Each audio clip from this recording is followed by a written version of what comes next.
कुठला? नाही नाही नाही, आता तुम्ही आमच्या आउटफिटवरून तुम्हाला कळलंच असेल की आम्ही सगळे क्रिकेटर आहोत आणि आम्ही फक्त तेंडल्यासाठी इथं आलो आहोत. आम्ही पाहिला आहे, मी पाहिला आहे. मी माझी 3rd टाईम आहे ही आणि मी तिसऱ्यांदा म्हटलं माझ्या आपल्या सर्व अकॅडमीतल्या मुलांना घेऊन येऊ, हे डोक्यात आलं माझ्या. आणि मग आम्ही सगळ्यांनी एका दिवसात हे प्लॅन करून आम्ही आज आलो आहे 8च्या शो. मुलांना घ्यायचं कारण म्हणजे हा सगळा मुलांवरच पिक्चर आहे आणि हे सगळे जे मी मूवीमध्ये बघितलं आहे त्याच्यातून बऱ्याच काही गोष्टी शिकायला मिळणार आहेत मुलांना. त्यासाठी आणि त्यात काही पेरेंट्स पण आहेत, कारण हा दोघांनी बघण्यासारखा मूवी आहे. नुसतं मुलांनी बघून उपयोग नाही किंवा नुसतं पेरेंट्सनी बघून उपयोग नाही. त्यामुळे मी काही पेरेंट्स ज्यांना शक्य होतं ते आलेत आणि मुलं सगळी असं कॉम्बिनेशननी आपण ग्रुप करून आम्ही इकडं आलो आहोत आज. त्याचं कारण हे एकच आहे की मुलांच्या मनात क्रिकेट कसं आहे ते पालकांनी ओळखावं आणि पालकांचे जे विचार आहेत क्रिकेटच्या बाबतीत ते मुलांपर्यंत पोहोचावेत चांगल्या पद्धतीने. हे मूवीमध्ये चांगलं दाखवलं आहे ते पालकांना आणि मुलांना चांगल्या पद्धतीने कळू शकेल म्हणून मी आणलं आहे. अजून तुम्ही 2 वेळा बघायला लावला तरी मी बघेन, इतका छान मूवी. खरंच म्हणजे सरांनी खूप चांगला उपक्रम केलेला आहे आणि त्याच्या थ्रू मुलांना आणि पालकांना दोघांनाही खूप काही शिकायला मिळेल अशी अपेक्षा आहे. आणि म्हणजे ते मुलांसाठी खरंच खूप एफर्ट्स घेत आहेत, वेगवेगळे उपक्रम आणि खूप चांगल्या पद्धतीने ट्रेन पण करत आहेत आणि मुलांनाही त्यातनं खूप छान ट्रेनिंग मिळून चांगले तयार होत आहेत. आत्ताच अजून ऑलरेडी चालू आहे टुर्नामेंट आणि सर खूप एफर्ट्स घेत आहेत आणि पालकांनी याच्याबरोबर चांगला प्रतिसाद दाखवून सगळे एकत्र आम्ही आता इथे जमलेलो आहोत आणि विल एन्जॉय दिस मूवी. आपण आता तेंडल्या पिक्चर बघायला आलो आहोत आम्ही. तर हा पिक्चर बघायचा का किंवा कशासाठी, तर माझे पण 2 मुलं आज क्रिकेट खेळतात. तर सुरुवातीच्या काळात काही सचिनसुद्धा याच मुलांच्यातनं वरती गेलेला आहे. तर कदाचित भविष्यात यातनंच अजून एखादा नवीन सचिन तेंडुलकर आपल्याला पाहायला भेटेल किंवा तो या मूवीमधनं इन्स्पिरेशन घेऊन पुढे येईल. त्यामुळं आम्ही सर्व आलो आहोत आणि मुलांना थोडं इन्स्पिरेशन देण्यासाठी आलो. खूप छान वाटलं मूवी बघून.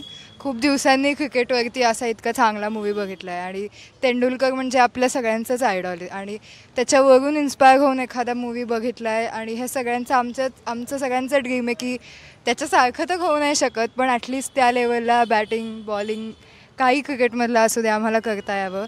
त्यामुळे खूप इन्स्पायरिंग मूवी होता सगळ्यांसाठी.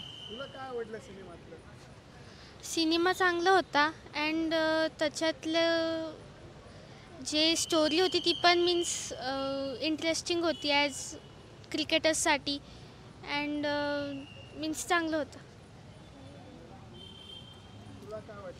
मूवी पण खूप चांगला होता, खूप इन्स्पायरिंग होता आणि रिअल हार्डवर्क किंवा आपल्या एका गोष्टीसाठी किती मेहनत त्यांनी केली किंवा बाकीच्या ज्या गोष्टी खूप आवडला मूवी. खूप चांगला होता. मूवी खूपच छान आहे. एखाद्या गोष्टीसाठी डेडिकेशन कसं दिलं पाहिजे याच्यातून सगळ्या मुलांसाठी म्हणजे एक इन्स्पिरेशन असेल की एखाद्या आपल्या ध्येय साध्य करण्यासाठी किती झटावं लागतं आपल्याला हे या मूवीतनं कळालं. मुलांना काय आवडलं? तो त्यांनी रन आउट केला होता परत सांग. तो असा रन आउट केला होता तो आवडला का?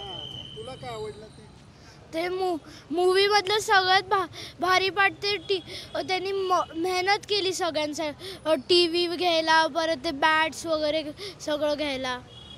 तुला काय वाटतं? मला वाटतं की हा मूवी चांगला होता. मला त्याच्यामधलं जास्त ते रनआउट केला त्यांनी ते खूप आवडलं आणि मग त्यांनी खूप चांगली मॅच खेळली आणि सगळ्यांनी मिळून एन्जॉय केला, त्याची मजा आली. हो मला तर खूप आली. मला त्याचा कष्ट केलेले ते खूप आवडले. कष्ट त्यांनी हो हां. नंतर ना तो विलन जो होता तो पण म्हणला एवढी कष्ट करून हे केले तू. ॲज अ पेरेंट्स म्हणून मला असं वाटतं की मुलांच्यामध्ये असणारं स्किल मग ते क्रिकेट संदर्भात असू द्या, अदर ॲक्टिव्हिटी असू द्या किंवा अभ्यासातला असू द्या, त्याच्या ज्या इच्छाशक्ती ज्यावेळेस त्याच्या जागृत होतात त्यावेळेस त्यासाठी आपण त्यांच्या मागे सपोर्टिव्हली राहावं आणि त्यांना जे काही शक्य होईल ते आपण त्यांना प्रोव्हाइड करावं ॲज अ पेरेंट्स म्हणून. आणि दुसरी गोष्ट मुलांना स्वच्छंदीपणे जगण्यासाठीच त्यांना प्रेरणा द्यावी. तेंडल्या तेंडल्या तेंडल्या तेंडल्या तेंडल्या सचिन सचिन सचिन